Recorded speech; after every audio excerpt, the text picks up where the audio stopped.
AP Honolulu, the U.S. military is beginning the painstaking process of analyzing remains from the Korean War now that they are back on American soil after having been handed over by North Korea last week. Vice President Mike Pence and the top commander of U.S. forces in Asia, ADM. Phil Davidson, formally received the remains contained in 55 caskets during an emotional and solemn ceremony Wednesday after they arrived by military cargo jets from South Korea. They were husbands and fathers, brothers and neighbors, long gone, but never lost to the memory of their loved ones, Pence said during the ceremony at a military base in Hawaii. Each container was covered in an American flag and carried off the aircraft by one Marine, one sailor, one soldier and one airman. The troops carefully set each box on risers inside a hangar as Pence stood watching with his hand over his heart. Davidson saluted. Some of the invited guests wiped tears from their eyes during the procession. The homecoming comes 65 years after an armistice ended the conflict and weeks after President Donald Trump received a commitment from North Korean leader Kim Jong-un for their return. The Defense POW accounting agency will take the remains to a lab on the base where forensic anthropologists will study bones and teeth to identify their race, gender and age. Scientists will extract DNA and compare it to DNA samples collected from families of troops still missing from the war. The agency usually also relies on any items that may have been found with remains like uniforms, dog tags, and wedding rings to identify remains. But North Korea only provided one dog tag with the 55 boxes it handed over last week. It could take months or years to determine their identities.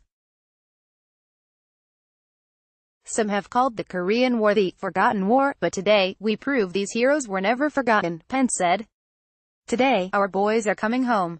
The U.S. military believes the bones are those of U.S. servicemen and potentially servicemen from other United Nations member countries who fought alongside the U.S. on behalf of South Korea during the war.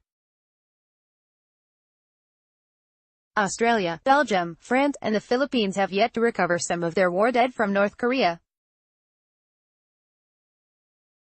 Whosoever emerges from these aircraft today begins a new season of hope for the families of our missing fallen, Pence said. Hope that those who are lost will yet be found. Hope that after so many years of questions, they will have closure. There are 7,699 U.S. service members listed as unaccounted for from the 1950 to 53 Korean War, of whom about 5,300 are believed to have died on North Korean soil. The remainder are those who died in South Korea but have not been recovered, those who died in air crashes at sea or on ships at sea, as well as a number who are believed to have been taken to China. The bones return was part of an agreement reached during a June summit between U.S. President Donald Trump and North Korean leader Kim Jong-un. Pence said Trump was grateful Kim kept his word. We see today as tangible progress in our efforts to achieve peace on the Korean Peninsula, Pence said at the ceremony. During the summit, Kim also agreed to work towards complete denuclearization of the Korean Peninsula, in return for Trump's promise of security guarantees. Trump later suspended annual military drills with South Korea, which North Korea had long called an invasion rehearsal. But Trump now faces criticism at home and elsewhere that North Korea hasn't taken any serious steps toward disarmament and may be trying to buy time to weaken international sanctions against it. North Korea halted nuclear and missile tests, shut down its nuclear testing site and began dismantling facilities at its rocket launch site. But many experts say those are neither irrevocable nor serious steps that could show the country is sincere about denuclearization. North Korea may want to use the remains returned to keep diplomacy with the United States alive and win a reciprocal U.S. concession.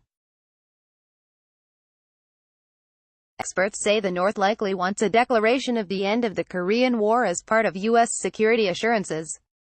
An armistice that ended the Korean War has yet to be replaced with a peace treaty, leaving the peninsula in a technical state of war.